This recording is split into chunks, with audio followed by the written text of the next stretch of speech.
Okay, Assalamualaikum guys. Jadi sekarang kami di Pulau Tinggi untuk sesi agihan, di mana semalam kami habis untuk sesi loading daripada kapal maritim ke Pulau Tinggi malam. Jadi kita terpaksa untuk buat sesi agihan pada pagi ini.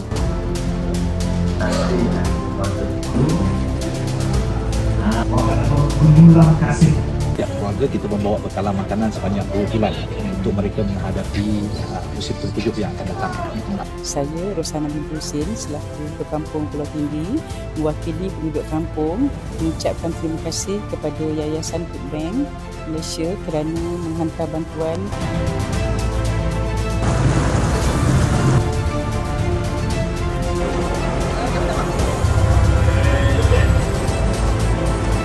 Okay guys, so sekarang kita orang dah tiba di Pulau Sibu.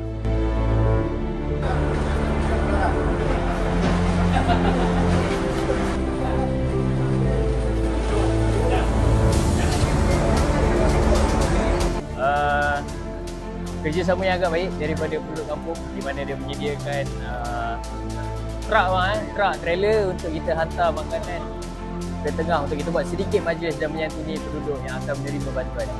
Jadi mari saksikan. Let's go.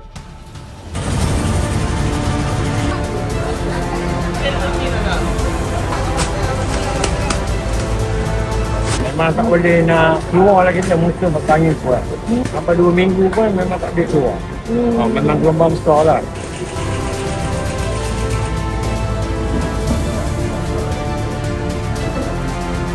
Jadi kita semua tu kita perfect.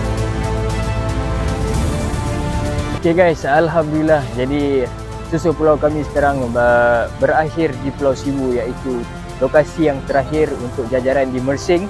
Jadi Alhamdulillah seramai 65 ketua isi rumah telah disantuni dan agihan berjalan dengan lancar. Jadi terima kasih sekali lagi kepada para penyumbang Yayasan Yara dan juga Nestle. Juga tak lupa bantuan logistik daripada Angkatan Pertahanan Awam Malaysia dan juga APMM Malaysia, Maritim Malaysia, dan tak lupa tim daripada Yayasan Food Bank Malaysia yang kuat membantu daripada awal sehingga akhir, iaitu kaki tangan dan juga sukarelawan Yayasan Food Bank Malaysia. Jadi itu sahaja daripada Yayasan Food Bank Malaysia.